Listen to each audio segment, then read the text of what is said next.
Setidaknya 2 kali Hasan Tiro menyerukan kepada Daud Berih untuk memproklamirkan kemerdekaan Aceh melalui gerakan mandiri yang tidak ada sangkut pautnya dengan Indonesia. Namun Daud Berih tidak mengindahkan ajakan tersebut. Menurutnya, kekeliruan tahun 1945 bergabung dengan Indonesia tidak kunjung ditebusnya. Meski kecewa, Hasan Tiro menunggu waktu yang tepat. Ia tidak ingin merebut. Tiro memakai kata semenoh tempuk pimpinan Aceh dari Daud Berih.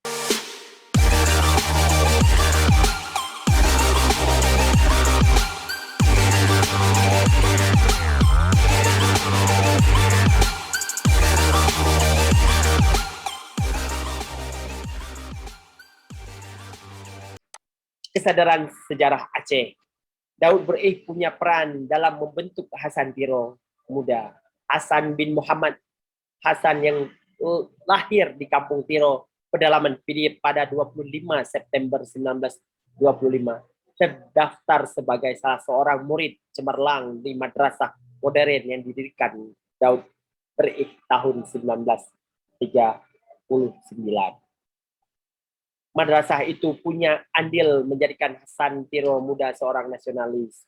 Tahun 1946, bersama sejumlah rekan, ia berangkat kuliah ke Yogyakarta. Jejaring nasional di Yogyakarta mendekatkannya dengan Wakil Perdana Menteri Republik Indonesia, Syarifuddin Prawanigara. Hasan Tiro turut menemani Syarifuddin Prawanigara menyelip ke Aceh untuk mempersiapkan pemerintahan darurat Indonesia setelah agresi militer Belanda kedua pada Desember 1948. Atas rekomendasi Syarifuddin Prawanigara, Hasan Tiro mendapatkan beasiswa belajar ke Columbia University, Amerika Serikat pada tahun 1950. Di tahun yang sama, hubungan Jakarta dan Aceh mulai memburuk. Soekarno tiba-tiba menghapus Provinsi Aceh dari peta. Jabatan Daud Berih sebagai Gubernur Militer Aceh, Langkat, dan Tanah Karo dibekukan. Gelagat Soekarno itu dipandang oleh mayoritas orang Aceh sebagai pengkhianatan. Karena kecewa, Daud Berih dan pengikutnya menyeberang ke bawah komando DITI dan memproklamirkan Aceh sebagai bagian dari negara Indonesia Islam atau NII pada September 1953. Korespondensi Hasan Tiro di New York dengan Daud Berih di Pegunungan Aceh berlanjut di tengah pergolakan DITI. Posisi Hasan Tiro di luar dianggap strategis untuk menyuplai logistik perang melawan Jakarta. Berkilo-kilo emas dan uang untuk membeli senjata dikirim kepada Hasan Tiro melalui Singapura M. Hamzah 2014. Maka Hasan Tiro terhadap Jakarta memuncak. Murka Hasan Tiro terhadap Jakarta memuncak setelah menerima berita pembunuhan massal oleh tentara Pancasila, istilah lokal untuk TNI, di kawasan Pulut dan Cot Jumpa Aceh Besar. Peristiwa yang menewaskan 99 orang termasuk perempuan dan anak-anak di awal tahun 1955 itu menggerakkan Tiro berkampanye di PBB. Di sana ia berpidato tentang proyek genosida di Aceh. DITI mengangkatnya sebagai Menteri Luar Negeri sekaligus Duta Besar Aceh untuk PBB.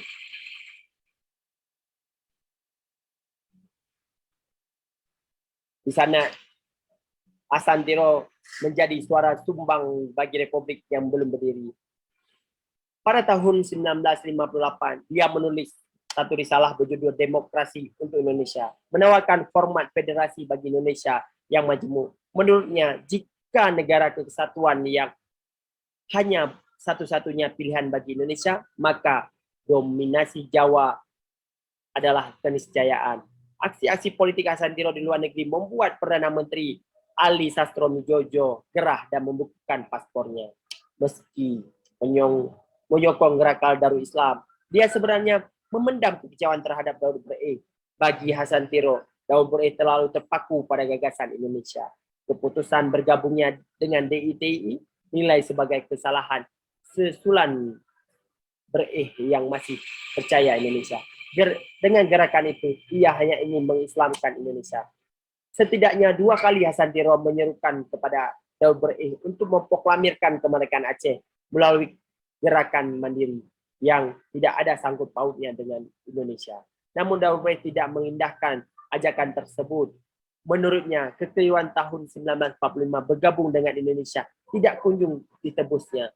Meski kecewa, Hasantiro menunggu waktu yang tepat. Ia tidak ingin merebut. Tiro memakai kata semenoh tempuk pimpinan Aceh dari Daud Berih. Selain Indonesia, Hasantiro juga membuang kata Islam dari nama gerakan barunya. Dua hal yang mungkin menurutnya tidak bisa lekang dari kepala Daud Berih, kepentingan nasional Aceh dan kepentingan nasional Indonesia. Baginya berbeda, seperti siang dan malam. Islam bagi Hasantiro adalah pertanyaan bodoh dan mendiskreditkan ketika ada yang menanyakan komitmen orang Aceh terhadap Islam. Manusia Aceh dalam kapasitas konsepsi Hasantiro tidak bisa dipisahkan dari Islam. Lekap dan simbolis Islam dalam gerakan. Baginya hanya menunjukkan kepercayaan diri yang jauh di hadapan keyakinan sendiri. Alasan ini yang mendorong Hasantiro dan pengikutnya di pengasihnya menolak mentah-mentah opsi syariat Islam yang ditawarkan Jakarta pada tahun 1999. Namun upaya memperoleh dukungan dunia Islam tahun 1980-an, Hasantiro sebenarnya cukup gencar menggunakan Islam sebagai tali pengikat dukungan negara-negara di Timur Tengah dan Turki. Namun ia tidak kunjung memperoleh yang diharapkan dari negara-negara mayoritas Muslim itu. Gagasan untuk menepis Indonesia semakin mengerucut setelah menulis masa depan politik dunia Melayu dari tahun 1965. Risalah ini mungkin pikiran dan tulisan terakhir dalam bahasa Indonesia. Tahun 1968, Hasantiro menerbitkan buku berbahasa Aceh dengan judul Aceh Bak Mata Dunia, Aceh di Mata Dunia. Buku kecil ini berisi clipping dan analisis berita media-media internasional, The New York Times abad ke-19 terkait perang Aceh melawan Belanda. Bagi Hasantiro, sebelum Indonesia lahir, Aceh sudah memperoleh pengakuan dunia. Kecelakaan sejarah menjerumuskan Aceh menjadi bagian Indonesia. Untuk itu, kata revolusi yang tidak penting. Untuk itu, kata revolusi baginya tidak penting. Tidak ada kondisi baru yang perlu dicipta-ciptakan. Cukup meletakkan segala keagungan masa lalu Aceh kembali pada tempatnya. Baginya, sejarah adalah kunci nasionalisme Aceh. Jika kesadaran sejarah sudah muncul, sedikit sekali tenaga yang dibutuhkan untuk berperang. Kerangka pentingnya kesadaran sejarah dia pakai dalam menulis The Price of Freedom. Bagi Hasantiro, yang paling penting adalah mendedahkan alasan kenapa ia pulang ke Aceh dan mendeklarasikan Aceh merdeka pada 4 Desember 1976. Nasionalisme baginya adalah panggilan sejarah yang sudah ia dengar dan rasakan sejak kecil. Nasionalisme juga membutuhkan pengorbanan. Untuk itu, ia terjun sendiri dari segala kenyamanan, pencakar langit mahatan, meninggalkan kemewahan hidup sebagai pembisnis. Keluarga bahagia sejawat dari kalangan elit. Ia rasuki arwah masa kecilnya.